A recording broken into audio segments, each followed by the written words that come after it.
cash is trash. Like if you got cash, if you had $100,000, or say you had $1 million in your Quest account in 2020, and you're scared, like things are blowing up, like the world's going to end, so you did nothing.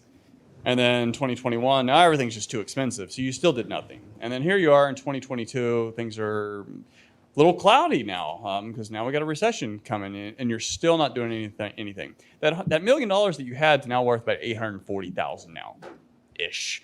And it's not that you still have the $1 million in the account; it just has less buying power today, and that, so far, is going to continue to trend. So for every day that your money is in your account, not invested, it is being devalued. Get rid of it. You've got to put it into assets. Now, do the financial responsible thing of having, emergency funds and whatnot, but ultimately buy real estate. This is what I'm doing. So it's not financial advice. I'm not a CPA or anything. I think you're a CPA, right? So there you go.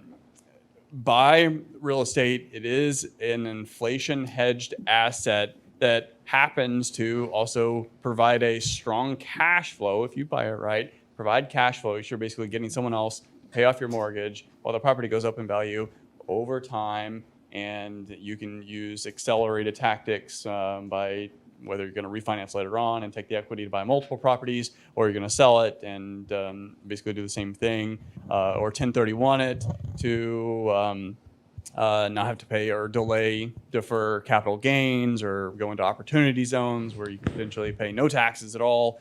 Ultimately, you've got to invest. You've got to invest. If you keep your money just sitting in your account, you're going to lose it. And if you don't want to do all the heavy lifting, like the operational work, like if you don't want to go out there knocking on doors and all that stuff and go in flea-infested houses or make 1,000 cold calls or go underwrite multi-million-dollar apartment deals, lend your money out to folks that will do it for you for a good return. Now, look at the person you're working with, like underwrite them, but that's just a passive way that you can invest. And you can do it either through debt, where you're basically loaning your money out. And that's where the $19 million I gave when I was in the sponsor section, I've used $19 million. Almost all of that has been from a debt position where I need to borrow $100,000 to buy a deal.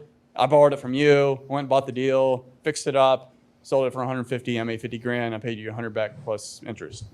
But there's also equity. And you typically see equity investments usually in the multifamily space. It's not exclusive to, there are a lot of other ways you can do it, but that's where maybe you are getting a certain yield or preferred rate, but you're also getting some of the upside.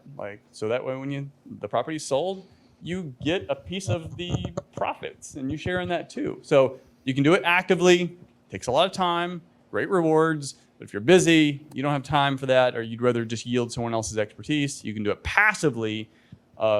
Which is, that's where we all play. Let me add on that. Well, that was good, because Chris is absolutely right. You got to get your money working. If it's in the bank, you're losing 10% or more. I heard someone say, I forgot who the economist was on the radio. The way they calculated inflation back in the 80s, the 9.1 we have now, it actually been 17.3. Inflation is worse than the government wants to say it is.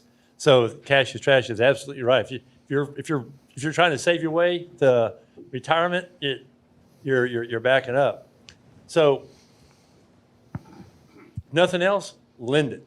We'll take it. Chris will take it. Drake will take it. Buy assets. A lot of people wonder, why are hedge funds paying so much for the properties? It probably don't even cash flow. But by the way, we have a meetup here last Wednesday every month, and I was showing an example of if you're breaking even, you're still, depending on how much money you got in the deal, but this was a deal where that person had like maybe $12,000 left in the deal.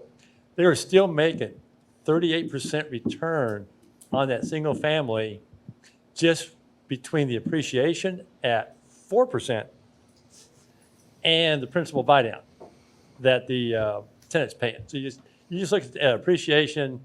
If you get 10%, it's nuts, right? You start adding positive cash flow to that. So if you've got I was one of these guys, I had an oil and gas job for 40 years, but I always had a side hustle. I think most people probably started that way. Buy assets. If you don't know how, learn how. Education is important. Quest does a great job. Strat Ventures, there's other people in town that can teach you the ropes. Learn how to do it, but you're going to make a lot more money buying assets. But if you can't buy assets, you're too busy. And people are busy. You got 2 kids, you got soccer, you got baseball, you got football. You're busy, right? Church. Then give it to one of us. We'll get that money to work, and at least at 9-10%, at least you're going to maintain, keep up with inflation.